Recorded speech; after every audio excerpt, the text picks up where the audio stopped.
Welcome. This is the TIRIAS Research Group here at CES 2025, and we just finished kind of the introduction to CES, which is CES Unveiled. It's kind of like a mini trade show before the trade show. And it's kind of a cool thing. You get to see some established companies, a lot of startups, and you kind of get a feel for what maybe some of the trends might be in the show. So, first impressions, what do you think, Francis? So yeah, there's definitely a lot of startups. There was actually a French aisle, there was a Japanese aisle. So too bad they didn't have. Is that why they were all Japanese? Yeah. Too bad they didn't have a French food aisle and a Japanese food aisle. That would have made me happy. But no, first impressions were, everybody was definitely trying to look at. You had different consumer areas like home appliance stuff, things of that nature. But I think what really stood out to me was how people were trying to look at AI and almost use it as an enabling technology as opposed to the main thing. A lot of translators, a lot of AI just in navigation and stuff like that. Or just helping their product internally work better. So, for example, we saw a couple of user interface companies. One had to do with trying to use just the regular camera on any device, whether it's a PC or a smartphone, to pick up on gestures and be able to run it in the background and use gestures as a shortcut to something that you would normally do in any app. So, for example, if the app allowed you to, select a restaurant and do a reservation, you could do a gesture that helps you select, what restaurant you wanted. Or the example they gave was like somebody that was elderly that didn't know how to pull up their Zoom call, right? So instead of trying to use your user interface to tap on the Zoom icon and so forth, you would just do like a phone call gesture, and the app would translate that into, hey, you want to pull up Zoom and start a video call. See, I thought you'd focus on the AI makeup. Help shave a few years off of the wear and tear. But the other one that actually we saw around kind of unique user interfaces was a company that we spoke with at this event last year, which is Naqi Logix. So they were actually doing control using facial kind of gestures with like an earbud. And so that was really interesting because it provided some high-level user interface control for people that might have disabilities. But also it has a lot of applications in both gaming and also in areas where you might want to be like querying, generative AI like a ChatGPT without anybody knowing, because you're able to do it silently through, using facial tics, which are very subtle. Sometimes you can't even see it, as basically mouse clicks. So anywhere you can use a mouse, you can use this kind of technology. Oh, it's impressive. It was one of our favorite technologies last year. Yeah. It's great to see him back and continue to improve that. Just the fact that they could just doesn't even look like he's moving his head. He can fly a plane. Yeah. It's just. Well, that was what was impressive. Last year, it was difficult to visualize how he was doing that and fly a plane. Yeah. This year, they actually had a video of him doing that, so it actually made it really clear. And it was basically same way you would use mouse controls with a cursor and clicks. That's what you would do. Only using earbuds. Using earbuds and use gyros to using your head. That's how you move basically the mouse. But you didn't have to move all over. No, it was very subtle. It was small little micro movements, and then maybe you swallowed or you did a little or wing grit your teeth or or whatever. something, Yeah. and it picked up on that, and that was yeah. Okay, Damian and Caiden, this is your first year at CES, so first impressions and what did you really like? Go ahead, Damian. Well, I'm seeing that, along with these interconnected gyroscope earpieces, is extending immersion and interconnectivity between devices is kind of a trend here. It's how do you interface and interact with technology? So we saw those earpieces where you can control, microscopic facial cues to actually trigger an interaction in a device. But we also saw kind of on the other end is applications interacting more with users through haptic technology. So there was a booth that had a big haptic demonstration where they had a vest, wrist sensors, and actual haptic gloves. And they had VR too. Ready Player One. And much like Ready Player One, all the way down to a VR headset that actually has haptic response around your eyes. So while you're playing this, if you're playing this in a type of shooter game, you feel the response when you pull the trigger. You feel vibration in your arm. You might feel recoil in your shoulder. If you actually shoot at a target, they can align that impact with the suit you're wearing, so it can connect to a headshot on your face. You can feel it in your arm or your shoulder. Okay, I'm thinking of Ready Player One scene where he can. Now, this isn't an uncomfortable haptic suit. Yeah. It's very pleasant to wear, and it feels more immersive because you're more connected to the environment. You have audio responses, you have visual responses, and you have tactile responses. So when you pick up an item to eat an apple, something as simple as picking something up and eating it, there's a tactile response in your wrist, in your hand.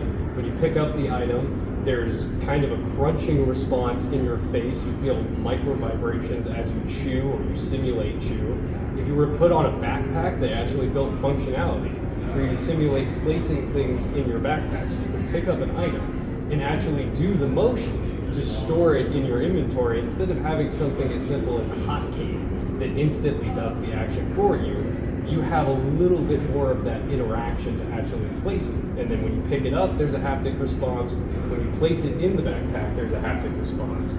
When you hit a target or you get hit, there's a haptic response in those suits. And this company again was? It was B Haptics. B Haptics. B Haptics. Yeah. Thank you. Absolutely. Caiden, go for it. I think the trend that surprised me the most was the integration of battery power into sports equipment. I mean, we saw electronic rollerblades, we saw electronic skis, and we even saw all-terrain electronic skateboards. That ski one was interesting because it was supposed to be for flat surfaces or uphill, right? Yeah. But I wonder how it would affect your downhill skiing, because I don't think it's intended. I think it's intended Intended for cross You're country. definitely intended to go 120 miles an hour down ski slope. But I think I'm getting images of Wall-E here. Yeah. Where not only are we not working, but we're not working our limbs. We don't have to do anything. We just have to go. Everything's electrified. I think we're going too far. Yeah.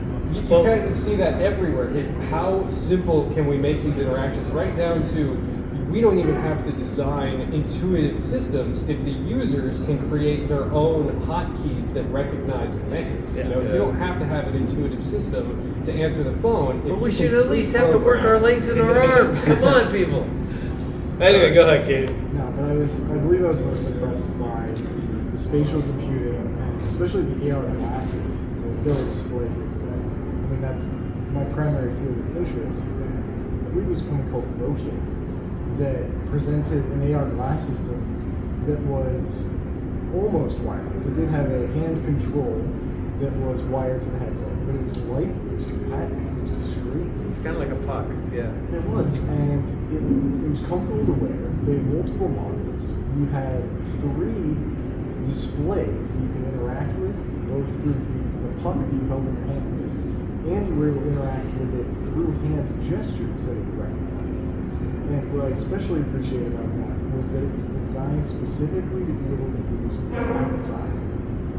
The VR glasses that I personally own and do most of my development on, if I let those lenses be hit by UV, it would destroy the components.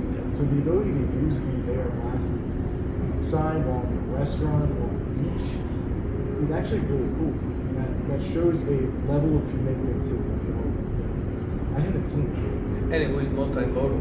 It was multi-modal. So it had audio, it had earbuds, it had. They had integrated AI assistant. It was designed for the user to be able to use it as an all-purpose device. I'm just waiting for the day where we also then have visual overlays too. I know we have video inputs right now with the cameras like the Meta, but once we can overlay actual video on a mixed reality situation, I think that's when I'm going to get really excited. Wasn't that what they were doing? I mean, didn't you have the overlay? I did. No, Yeah. I was able to. Oh, see, it did. Yeah. Oh, wow. Okay, I'm duly impressed. It was impressive. I was Okay. able to see through the screen completely and see my surroundings, and But it had an overlay of and I had information. 3 video screens that I could look at just by moving my head, and I had a cursor that could control. Oh my gosh. Now the- I need to go back to this The place. glasses weren't that much more than a standard pair of like sunglasses. I mean, obviously they're a little bit thicker, and it did have a wired puck to it, but it was still very impressive. Now, did the lenses have a waveguide, or was it just regular lenses that you could put even prescription no, they on? were not regular. They were not, They were okay. special lenses, but Okay. like I said, they were designed to be used outside, and they had a lens covering that you could use to protect it from the sun and use it anywhere you want. Interesting. It was impressive. It was impressive. So it's interesting because all three you noted kind of this UI interaction technologies as key things. Generally, I noticed that a lot more of this there was less industrial this year and more consumer oriented. A lot around personal care, whether it's for makeup or whether it's for monitoring your health or stuff like that. Yeah. But I think you guys are all off base because the coolest booth was still Stern. Yes. Can't go wrong with pinball Pinball. machines. But let me tell you, this is really cool. They have a D&D pinball machine they're coming out with this year that's very interactive, that actually has D&D different characters you can select, so it alters the way the machine works and everything else. And you can continue playing these quests over time. And you don't have to be on the same machine. All you have to do is log in your QR code to any machine, and you continue your D&D quest on any. Do they have 100-sided dice? It's like interactive D&D. That's pretty cool. It was serious. I mean, come on, you got to geek out on that. Yeah, that's pretty cool. Don't forget, they even had a section of the pinball machine dedicated to a dungeon that would continuously change as you played it, and you'd have different routes that would give you different rewards and days. Yeah, I'm just used to the little thing where you pull the plunger and the ball goes around. I mean, that's impressive. Oh, it was seriously impressive. I mean, you think pinball really? No, it was. They caught my attention, and it was just a little watch. Well, be on the lookout. A lot of these companies that we talked about in a lot of these demos, we actually did some detailed video interviews with. So we'll be posting those as well after this video. So if you're interested in seeing, especially the VHaptic demo, we did that, the Naqi Logix, and I think some of the other companies that We you guys had have Circular for the rings. We had Aqualung. We had a lot of these different demos. So be on the lookout for on our YouTube channel. You'll see some of these videos if you want to see them in more detail or in action. Please like and subscribe, and also look for our write-ups in some of our other media partners like Forbes and E! Times. Thank you for joining us. Thank you.